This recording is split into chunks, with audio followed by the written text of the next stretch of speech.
This over here is a very interesting CPU that I didn't know exists. And after knowing about its existence, I'm thinking, ooh, that puts this in a very interesting position where I'm thinking maybe some of the other CPUs are not worth buying because now this one is a lot more affordable. So I am talking about the Intel Core Ultra 5 235. No, there's no K, but there is an iGPU. How does it compare to the Intel Core Ultra 5 245K, AMD Ryzen 9800X 3D, or the previous Intel 14600K? We're gonna find out. It's so annoying. I don't want to pay hundreds of dollars to just change my Windows wallpaper just because my Windows isn't licensed. Well, why don't you try Hookies? That's a ton cheaper. And if you use the code TN20, you get it even cheaper. What do you mean? How do I get it and how is it possible? Well, see this video here, or the one you're watching. Click in the link on the video description, add the Windows 11 CD product to the cart, proceed to checkout, add the code TN20 for the extra discount. So what, the Windows 11 Pro OEM key is just $23.22? Yeah. Choose the preferred payment option and complete the purchase. The key will be available on the purchased orders in a few moments. Copy the key and paste it into your Windows activation settings, and you're all done. Oh, that was easy. Is that Ryan Gosling? No. Anyway, by the way, the same discount code also works website-wide, so go check out other products, maybe like Microsoft Office.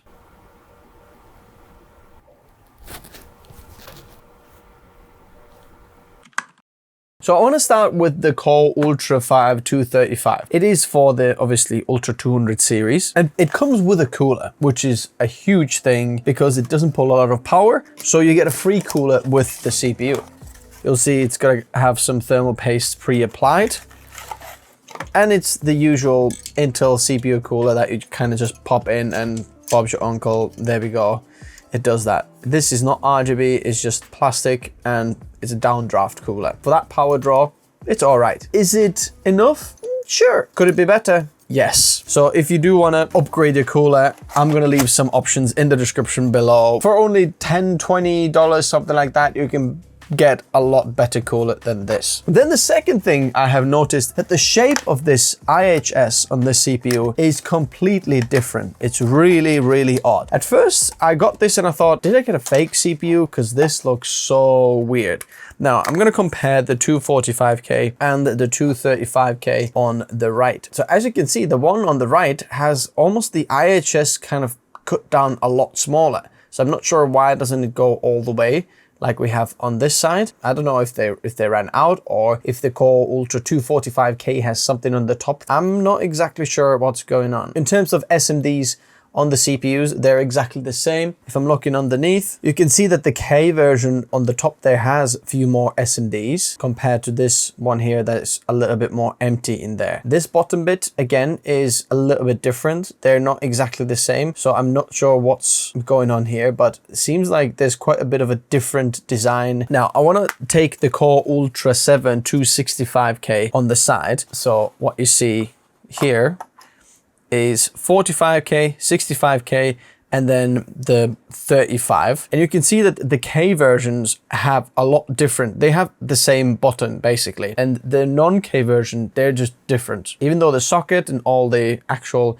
contacts on the bottom of this, they're the same. But just this middle bit is slightly different. So if you want to support this weird shaped 235K, why don't you hit that like button, subscribe if you haven't already, and reach out on Connect if you want any answers. I'll get back to them in 24 hours. Let's take a look at the specs and what's actually different in there. So the CPUs we're going to be comparing is the 14600K, 245K, 235, and then 9800X 3D. This is the lowest AMD CPU I have from the latest generation. Now, a very important note in here is, but probably for a lot of creators, the 9700X, a better pick if you don't do gaming. Since that is the better option, we'll go with that one. Now, I would have loved to include the 9700X, but I don't have that CPU, which would have been a little bit more fair in terms of pricing, because the 9700X and 9800X 3D, the performance for creators shouldn't be much different, or should it? If you want to know that, let me know in the comment section below. We can actually make the video. So I want to focus with the 245 245K and the 235. And then we have the AMD and the Intel previous gen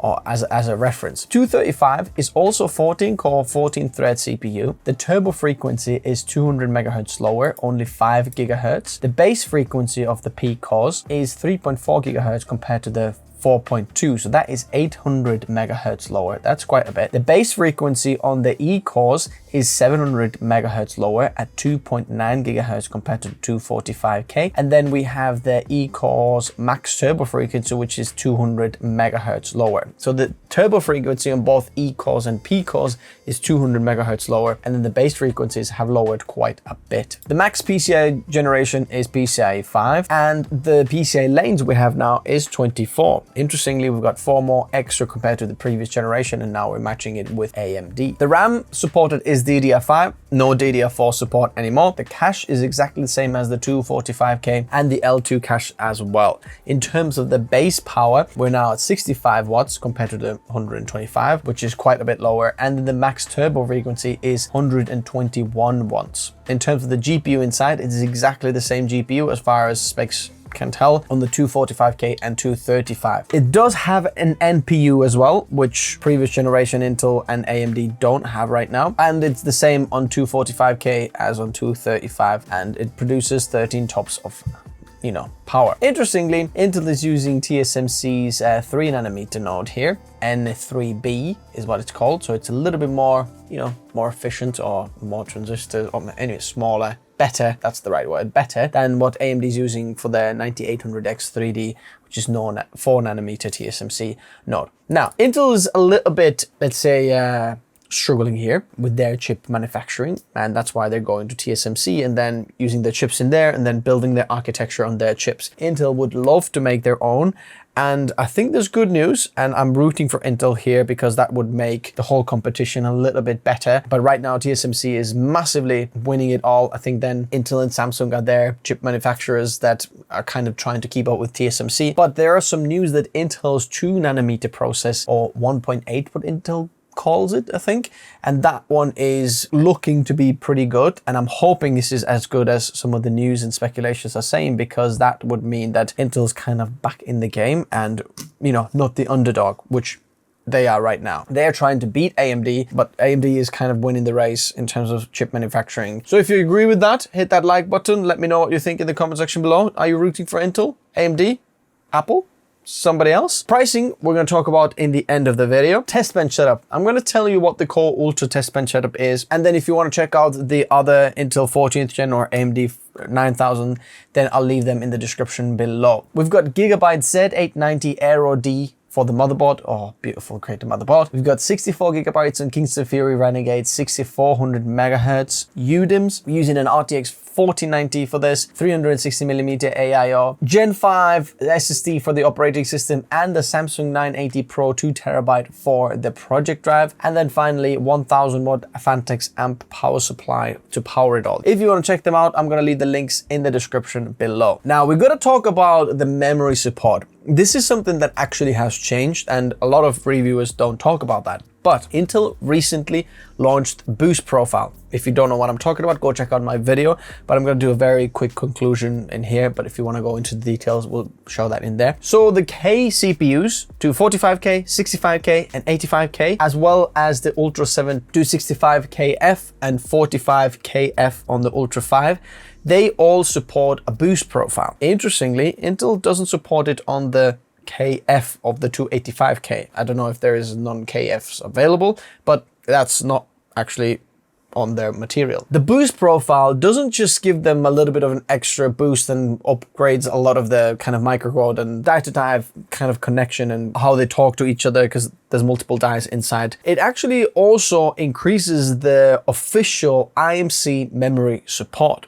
So now with the Boost Profile, it doesn't just support 6400 megahertz, but 8000 megahertz. That is 1600 megahertz higher than what they announced a little while ago on all of the rest of them. So basically, if you do have the K CPU, in essence, your memory support is also a lot higher. And that's not just like the overclocking profile or whatever. That's the integrated memory controller support now is 8000 That is insane. Now this 35 now, the other versions of all the CPUs on the 200, desktop series, they only support the 6400 megahertz IMC support, what, is all the mainstream or other, cheaper 6400 megahertz. So bear that in mind. As you can see, the memory controller, I've had to split the 200S and 200SK and KFs because they're kind of different.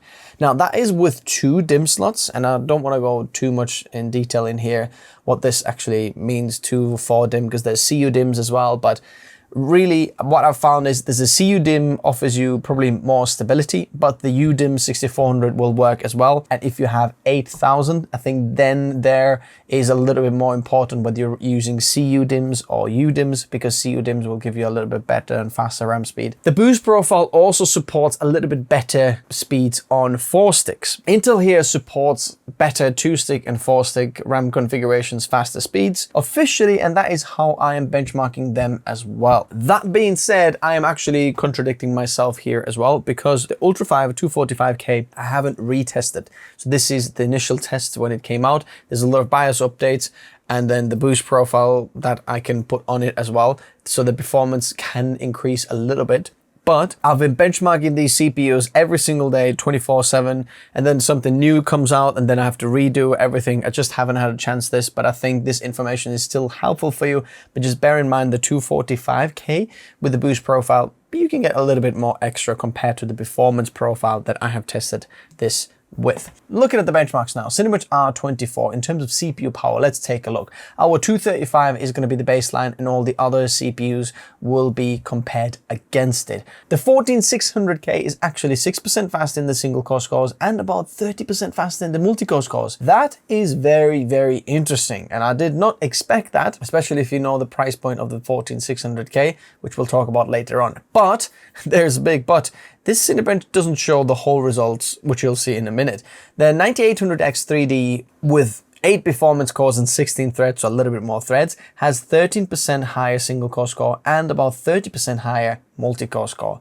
245K, 45% increase in multi-core score, that's huge, and 15% faster in the single core score. Looking at Geekbench 6, the 14600K now, interestingly, 4% slower in single core and about 3% slower in multi-core scores. The 9800X 3D, not so fast anymore in single core scores, about 3.7%, and then multi-core score about 7% slower, which is fascinating. The 245K is almost within margin of error in Geekbench 6, about 1.2 to 1.7% faster in the single and multi-core scores. But what about actual benchmarks of real-world applications? Geekbench for Photoshop. The 14600K about 4.4% slower in the overall scores. Ryzen 9800X 3D is quite a bit faster. AMD CPUs are just killing it for Photoshop. So if you're doing Photoshop, going for AMD build is just killer for you. 17.2% faster in the overall scores.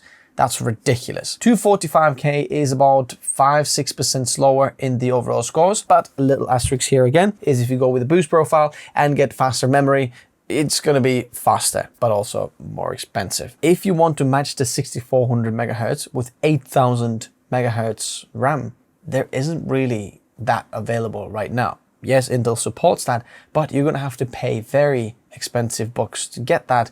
So I think most people are going to go still with the cheaper, a little bit lower speed, like 6400 megahertz RAM, just so you know. Moving on to Lightroom Classic, and here we can see 14600K about 7% slower, so that's good news for our 235. The 9800X 3D from AMD is about 3% slower in overall scores, 6.78% slower in the active scores, which is fascinating because active scores is a lot to do with single core performance, yet AMD was better in all the other benchmarks for it, but yet in this Lightroom Classic here, the 235K is actually faster. The 245K is 7% slower here in the overall scores, so the 235 is actually faster, which is interesting indeed. Moving on to video editing and Geekbench for Premiere Pro, we can see 14600K is about 3%-ish, up to 3% slower in some of these things. The raw scores 5, and some of the GPU extended scores can be 6.5% slower. We're talking about single digits,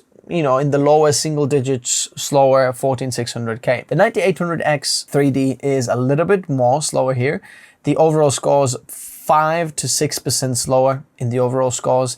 The long GOP scores is quite a bit slower, 15.2% to 14% in the standard. That is due to the iGPU. AMD Ryzen doesn't have the iGPU, Intel does have, and because the iGPU has very good encoders and decoders for the H.264 and 5 media, it just performs a lot better than AMD, and that's why these scores kind of boost up in there compared to Intel.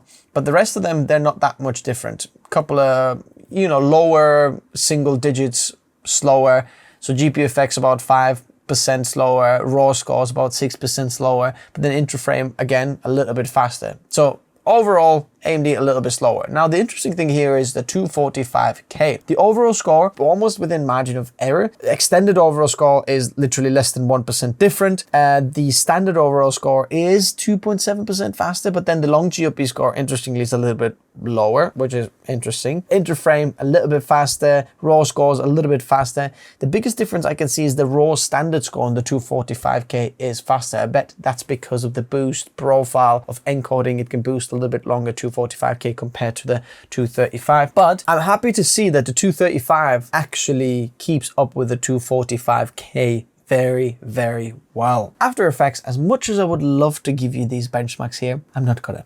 Because Geekbench changed the After Effects, and then all my previous data and work, I have to redo it, and I'm in the process of redoing it.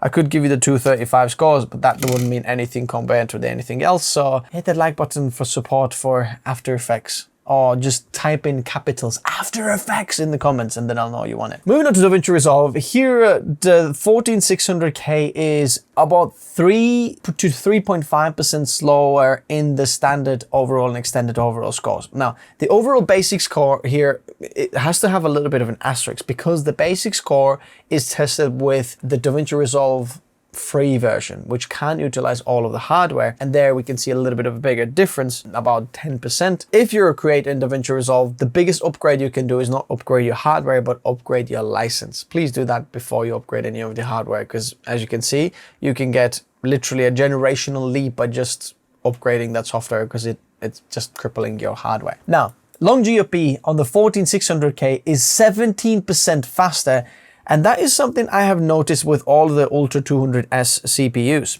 The iGPU or long GOP encoding, decoding, for some reason just doesn't work as well as on the 14th gen. So if you're doing a lot of H.264 or 5, it seems like the previous generation is best bang for buck. The Fusion is quite a bit lower on the 14600K, about 15%. That's interesting. In terms of AMD 9800X 3D, we can see that the extended overall scores 5 to 7% slower. And most of the scores are lower here. Long GOP, interestingly, is faster, which doesn't make any sense here because Intel should be faster in here. But either DaVinci Resolve doesn't know whether to use the 4090s media engines or the integrated media engines. That's a little bit of a trouble there. And I've noticed that DaVinci Resolve is a lot worse doing that than Premiere Pro. Premiere Pro is a lot better choosing, okay, iGPU is better here, dedicated GPU is better here, and so on. Fusion, 20% slower.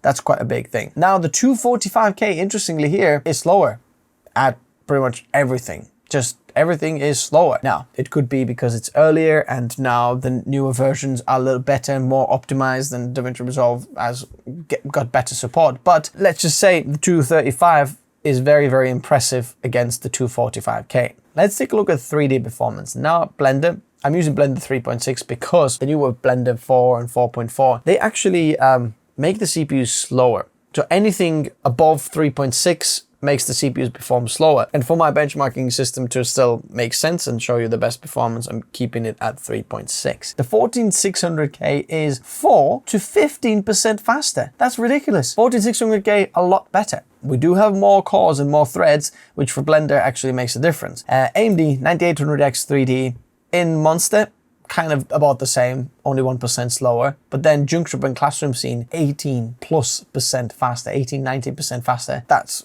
a lot better. The 245K here, Monster Scene about 8.6% faster, Juncture Scene about 13.3% faster, and then about 25% faster in the Classroom Scene. So quite a bit faster there as well. Moving on to V-Ray, 14600K, 11% faster. Again, 235K, not so good for the 3D. 9800X 3D, 20% faster. That's huge for AMD. And then the 245K, about 18% faster there as well. Now, in terms of power consumption, the 235 is a lot lower than the rest of them. It's only kind of 65 watts and boosts to 120 watts. As you can see on the screen, you can see it is a lot more power efficient compared to the previous 14600K and even the 245K. While we're talking about the power consumption, if you're wondering, then the 235 can't be overclocked. But the thing is, you can run the power limits open as almost with the 245K. So you kind of match the power limit if you're running Z890 motherboards. So you could get a lot closer performance to 245K than what I have even here. Now, that is technically overclocking and out of Intel specs, but if you wanted to, you could get a lot closer performance even with the 235. You can't adjust the clock speeds, but you can push the power limit higher up and then it will be better. But now then the biggest thing, which is price. Right now, when I'm looking at these CPUs, obviously when you're watching this, it might have changed. So let me know what you're seeing right now currently. The 235 is $257. The 14600K is $216, just under, which is about 16% less. The 9800X 3D is obviously, it's very expensive. It's $472 right now, what I'm seeing. That's 83% more, which is ridiculous. The 245K is 20% more expensive. Now, what does that actually tell us? That tells us some good news. The 235 is an amazing bang for buck low-end CPU. You've got upgrade path because this is kind of the first generation in the Core Ultra 200 series. So if you want to go with Intel and you're a creator, you've got some upgrade paths to go even the next generation. So that's amazing. Secondly, if you want to save money right now, the integrated cooler, you're going to save $20, $25 even more. So that's going to make the value composition even better. Thirdly, it's pulling less power, so it's going to save you more money. And if you look how close the 235 is compared to the 245K, that looks very, very good to me. To get the iGPU and all the decoding and everything in there, I can even pair with AMD, NVIDIA, Intel GPU, doesn't really matter. And you get an amazing, amazing system for very, very cheap. So the conclusion of the 235 is you might want to get that instead of the 245K if you don't want to overclock your CPU, want to pay less, and it gets very, very, close performance. You might be saying, yeah, but the IMC is going to be lower than the K version. I'd say yes, but you can't find that RAM anyway, that high capacities, and it's going to be very, very expensive. I'm loving the 235K. I think it's a little bit of dark horse, looks weird, but go check it out in the video description below because you might want to buy this. If you enjoyed this video, hit that like button, subscribe if you haven't already. Thanks guys for watching. God bless. Bye-bye.